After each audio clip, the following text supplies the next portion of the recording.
সেপ্টেম্বৰ ভাৰতীয় জনতা পাৰ্টিৰ আদৰ্শৰ মূল প্ৰতিষ্ঠাপক পণ্ডিত দীনদয়াল উপাধ্যায়ৰ উপজা দিন। আজি আমি আমাৰ ভাৰতীয় জনতা পাৰ্টিৰ ৰাজ্যিক কাৰ্যালয়ত ৰাজ্যিক সভাপতি দিলীপ শইকীয়া ডাঙৰীয়াৰ সভাপতিত্বত অনুষ্ঠিত এখন সভাত আমি সকলোৱে পণ্ডিত দীনদয়াল উপাধ্যায়লৈ আমাৰ সশ্ৰদ্ধ শ্ৰদ্ধাঞ্জলি আগবঢ়াওঁ। অকণমান আমি অহাকালি যিহেতু BTC ইলেকশ্যনৰ ৰিজাল্ট দিব, তাৰ বিষয়েও আমি আলোচনা কৰোঁ। আৰু আজি আমি আপোনালোক সকলোৱে জানে যে মৰাণ, মটক আৰু সোণোৱাল যি জনগোষ্ঠীৰ লোকসকলে যোৱা প্ৰায় 15 দিন ধৰি বিভিন্ন ধৰণে আন্দোলনৰ কাৰ্যসূচী হাতত লৈছিল। আজি দিনটোত তেখেতসকলৰ লগতো মোৰ কাৰ্যালয়ত আলোচনা অনুষ্ঠিত হ'ব আৰু মই ভাবোঁ যে আলোচনাত আমি কিবা সমাধান সূত্ৰ এটা উলিয়াব পাৰিম। Yesterday I have given my tweets. Kindly take the tweets and reproduce them. I have already given the tweet that they have been given professional freedom. So now you can ask SIT head if you want to have more question on that. Shyamkanu Mahanta, Siddharth Sharma গুৱাহাটীত আছে বুলি বিভিন্ন ওলাই আছে। মই নাভাবোঁ যে তেওঁলোক গুৱাহাটীত আছে, আৰু কাৰণ গুৱাহাটীত থাকিলে ডেফিনেটলি তেওঁলোকে পুলিচত যোগাযোগ কৰিলেহেঁতেন প্ৰটেকশ্যন বা আন কিবা কাৰণত। আৰু আমি যিহেতু আমাৰ SITয়ে টেলিফোনবিলাকো ট্ৰেক কৰিব পাৰে, মই যিমান দূৰ জানো তেওঁলোক মই কথা কোৱা মুহূৰ্তলৈকে অসমত নাই। ওলাই আছে, কোনোবাই কৈছে শ্বিলঙত আছে, কোনোবাই এতিয়া বিভিন্ন কথা বতৰা ওলাই থাকিব, আৰু উৰা বাতৰি বা বিভিন্ন ধৰণৰ বাতৰিৰ পৰা আমি দূৰত থাকিব লাগে।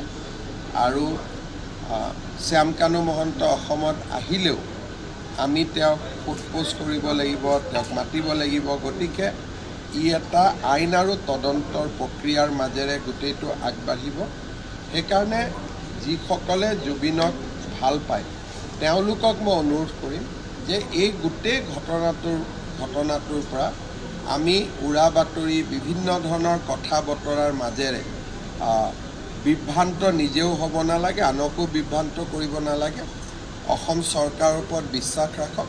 SITয়ে ভাল কৰি তদন্ত কৰিব, আৰু SIT যদি ক'ৰবাত ব্যৰ্থ হয় আমি CBIলৈকে হ'লেও পঠিয়াম। গতিকে আমাৰ দৃষ্টিভংগী স্পষ্ট যে আমি সিদিনাখন কি ঘটনা হৈছিল তাক আমি বিচাৰি উলিয়াম, আৰু তাৰ ক্ষেত্ৰত আমি আপোচ নকৰোঁ। কিন্তু উৰা বাতৰি বা বিভিন্ন ধৰণৰ বিভ্ৰান্তিকৰ বাতৰিয়ে সকলোকে এক প্ৰকাৰ ব্যতিব্যস্ত কৰি ৰাখিব, আচল কথাটোত আমি যাব নোৱাৰিম।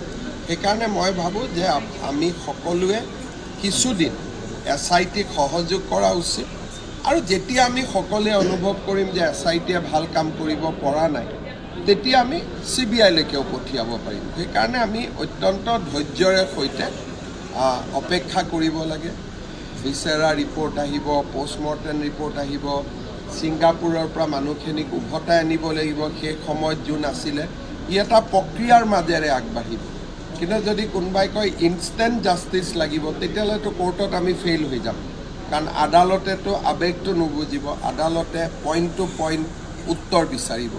সেইকাৰণে আদালতক সন্তুষ্ট কৰিব পৰাকৈ SITয়ে কাম কৰিব লাগিব। আপোনালোক সকলোৱে চৰকাৰক সহযোগিতা কৰক। আমি সকলো জুবিন অনুৰাগী, কোনো বেছি নহয়, কোনো কম নহয়। সেইকাৰণে আমাক এটা নিৰ্দিষ্ট গতিত আগবাঢ়ি যাবলৈ সহায় কৰক। তেনেকৈ যদি আপোনালোকে ব্যক্তিৰ নাম অসমৰ মুখ্যমন্ত্ৰীক সুধিব আৰম্ভ কৰে, তেতিয়াহ'লে মোৰ কাৰণে দিগদাৰী হৈ যাব। শেখৰ গোস্বামী, সন্দীপন গাৰ্গ, সঞ্জীৱ নাৰায়ণ, নিশিতা গোস্বামী, অমৃতপ্ৰভা মহন্ত, বহুতজনৰ নাম ওলাই আছে। সকলোকে এজন এজনকৈ মাতিব লাগিব। অন্ততঃ 24 ঘণ্টা 48 ঘণ্টা কুৱেশ্যন কৰিব লাগিব। সকলোবিলাক আপোনালোকৰ যিমান প্ৰশ্নৰ উত্তৰ আছে, অহা 10-15 দিনত সকলো প্ৰশ্নৰ উত্তৰ পাই যাব। আসাম ছ'চাইটি, ছিংগাপুৰ তেওঁলোকো তদন্ত আওতাত আহিব, সকলো আহিব লাগিব। ইয়াতখনত যিমান ব্যক্তি আছিলে 15জন যি ব্যক্তি আছিলে গোটেইকেইজন তদন্তৰ আওতাত আহিব লাগিব যিসকল আছে সেইকাৰণে আপোনালোকে মই এটাই অনুৰোধ কৰিম যে আপোনালোকে কিবা এটা ব্ৰেকিং নিউজৰ অপেক্ষাত নাথাকিব এটা নিৰ্দিষ্ট সময় দিয়ক আমি যাতে কামটো কৰি উলিয়াব পাৰোঁ আৰু মই এইটোও প্ৰতিশ্ৰুতি দিছোঁ যে SITয়ে যদি ভাল ৰিজাল্ট দেখুৱাব নোৱাৰে আমি লগে লগে CBIক পঠাই দিম Sir, there may তেনেকুৱা ঘটনা সঁচা মিছাটো আমি নাজানো এই কথাবিলাক ৰাইজে ওলোৱা গৰিমা গাৰ্গেতো আমাক কোৱা নাই এইবিলাক হৈছে ৰাইজৰ মাজত ওলাই থকা কথা কিন্তু জুবিন গাৰ্গৰ কিবা যে এক্সিছ বা কিবা বা যিকোনো এক্সেছ যে সিদ্ধাৰ্থ শৰ্মাৰ লগত আছে আমি উলিয়াই দিব লাগে গৰিমা গাৰ্গেতো আজিলৈকে আমাক অনুৰোধ কৰা নাই কাৰণ মই দেখিছোঁ যে তেওঁলোকে চিনেমাখনৰ কামো আগুৱাই লৈ গৈ আছে ডেফিনেটলি তেওঁলোকৰ লগতো এক্সেছ থাকিব যদি এনেকুৱা কিবা ঘটনা আছে যে যিটো সিদ্ধাৰ্থ শৰ্মাই লুকাই ৰাখিছে প্ৰথমটো গৰিমা গাৰ্গে আমাক ক'ব আৰু গৰিমা গাৰ্গৰ লগত কমিশ্যনাৰ পুলিচে সদায় কথা পাতি আছে গতিকে ফেমিলিৰ ফালৰ পৰা এইবিলাক কথা আমাক আজিলৈকে কোৱা হোৱা নাই খালি ফেমিলি এটাই কৈছে যে আপোনালোকে আমাক ন্যায় দিব কিন্তু বাকী যিবিলাক কথা সামাজিক মাধ্যমত ওলাই আছে বাতৰি কাকতত ওলাই আছে এই কথাবিলাক গৰিমা গাৰ্গে আমাক জনোৱা নাই গতিকে আপুনি যদি ভাবে বা আন কোনোবাই যদি ভাবে তেনেকুৱা কিবা তথ্য আছে মই আহ্বান জনাম আপোনালোকে যেন CIDক গৈ পোনে পোনে এই তথ্যখিনি গতাই দিয়ে তেতিয়া আমি অনুসন্ধান কৰিব পাৰিম আৰু মই ইমানো প্ৰতিশ্ৰুতি দিছোঁ যে SITক অলপ সময় দিয়ক SITয়ে যদি কৰিব নোৱাৰে বা SITৰ কাম কাজত অসমৰ ৰাইজ সন্তুষ্ট নহয় আমি ইয়াক CBIলৈকেও প্ৰেৰণ কৰিম Sir, কাইলৈ BTC নিৰ্বাচনৰ ৰিজাল্ট দিব গতিকে কেনেকুৱা আশা কৰিছে চাওক BTC নিৰ্বাচনত আমাৰ এইবাৰ খুব ভাল ৰিজাল্ট হ'ব লাগিছিলে কিন্তু ইলেকশ্যনৰ 3 দিন আগৰ পৰা আমি একোৱে কৰিব নোৱাৰিলোঁ আৰু সাধাৰণতে ইলেকশ্যনত কিবা কৰিব লাগে লাষ্ট 72 আৱাৰ্ছত মোৰ 6খন মিটিং কেঞ্চেল হ'ল দিলীপ শইকীয়াৰ মিটিং কেঞ্চেল হ'ল আমাৰ যিমান মন্ত্ৰী আছিলে দায়িত্বত চব আমি উভতি আহিলোঁ গতিকে আমাৰ কাৰণে আমি যিটো স্পীডত লৈ গৈ আছিলোঁ স্পীডটো একেবাৰে নোহোৱা হৈ গ'ল যিমান অসমীয়া মানুহ আছিলে বহুতে ভোট দিবও নোলালে মনৰ দুখতে আৰু ডেকা ল'ৰাবিলাক গুৱাহাটীলৈ গুচি আহিলে গতিকে ইনিচিয়েলি আমি বহুত ভাল ৰিজাল্ট এটা আশা কৰিছিলোঁ যোৱাবাৰতকৈ ভাল হ'ব কিন্তু জুবিনৰ মৃত্যুৰ পিছত ঘটনাৰ পিছত যিটো 3 দিন যিটো আমি একেবাৰে ফিল্ডত থাকিব নোৱাৰিলোঁ সি ডেফিনেটলি আমাক অলপ ক্ষতি কৰিব আমি ইয়াতে যিটো এছেছমেণ্ট কৰিলোঁ সেই এছেছমেণ্টটোত এইটো কথা স্পষ্টকৈ ওলাইছে যে যোৱা 3 দিনত আমি ইনভলভ হ'ব নোৱাৰাৰ বাবে আমাৰ বহুত জাগাত এজেণ্টটো নোলালে বহুত জাগাত ল'ৰাবিলাকে কাম কাজ বাদ দি দিলে গতিকে অকণমান আশা কৰাৰ ধৰণে ৰিজাল্টটো যে হ'ব মই ভবা নাই কিন্তু যোৱাবাৰতকৈ ৰিজাল্টটো ভাল Could you please brief in English about BTC? In the BTC election, in every election, last 72 hours is the most crucial hour. But we could not participate in the campaigning or election process in the last 72 hours because of sad demise of Zubin Garg. We all came back to Guwahati.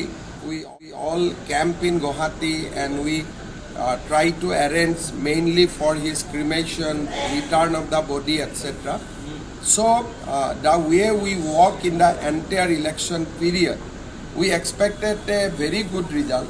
But last 3 days was really it was a setback for all of us. So perhaps we will not get the result the way we expected. But even then, our result will be better than last year. So the NDA will form the council? All are NDA. Hagrama Mohilari is also NDA. Pramod Guru is also NDA. BJP is also NDA. So Congress will not get any seat, that is sure. So all the 40 seats will be divided by different NDA partners only. But only thing, we cannot have all 3 with us. We'll have any 2. Either UPPL, BPF will form government, or BPF, BJP will form government, or BJP, UPPL will form government, because all 3 may not be possible in one place. means a BJP alliance will form the government. BJP will be, I am sure BJP will definitely be there, but the result will determine how things will go. So tomorrow we'll come to know, and that result actually was very important politically, but we have sacrificed in a way BTC because of this unfortunate incident in last 3 days. So that was a real setback for us.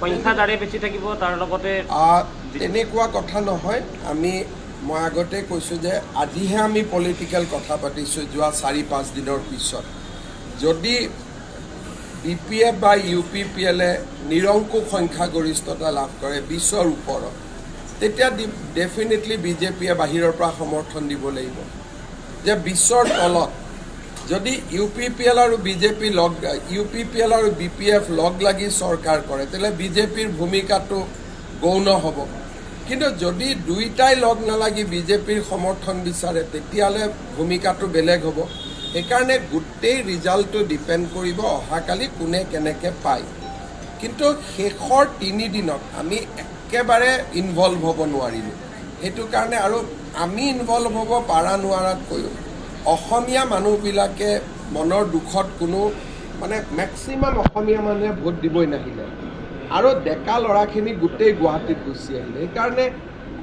যিমানটো আশা কৰিছিলোঁ তাৰ তুলনাত অকণমান কম হ'ব কিন্তু তথাপিতো যোৱাবাৰতকৈ আমাৰ ভাল result Sir, the state government has banned Mr. Shyam Kanu Mohanty from organizing any functions in Yes, so এতিয়াৰ পৰা একচুৱেলি শ্যাম কানু মহন্তৰ যিবিলাক অনুষ্ঠান আছিল ৰদালি এইবিলাক অসমীয়া সংস্কৃতিৰ লগত জড়িতই নাছিল আৰু সেইকাৰণে মই কেতিয়াও শ্যাম কানু মহন্তৰ কোনো অনুষ্ঠানতে নগৈছিলোঁ এবাৰ মই জজ ফিল্ডত তেওঁৰ অনুষ্ঠানত গৈছিলোঁ সোমাওঁতে মঞ্চৰ পৰা গাহৰি বুলি চিঞৰি থকা কিছুমান শব্দ মই শুনিলোঁ তেতিয়া মই দেখিলোঁ ইয়াত বিহুৰ লগত কি সম্পৰ্ক আছে মই গেটৰ পৰাই ওলাই গুচি আহিলোঁ গতিকে মই মোৰ সমস্ত পলিটিকেল কেৰিয়াৰত এবাৰ তেওঁ পাতা দিল্লীত অনুষ্ঠান এটা গৈছিলোঁ 8 বছৰ আগতে আদাৰৱাইজ শ্যাম কানু মহন্তৰ মই কোনো অনুষ্ঠানত নগৈছিলোঁ ব্যক্তিগতভাৱেও তেওঁৰ অনুষ্ঠানবিলাকত মই কেতিয়াও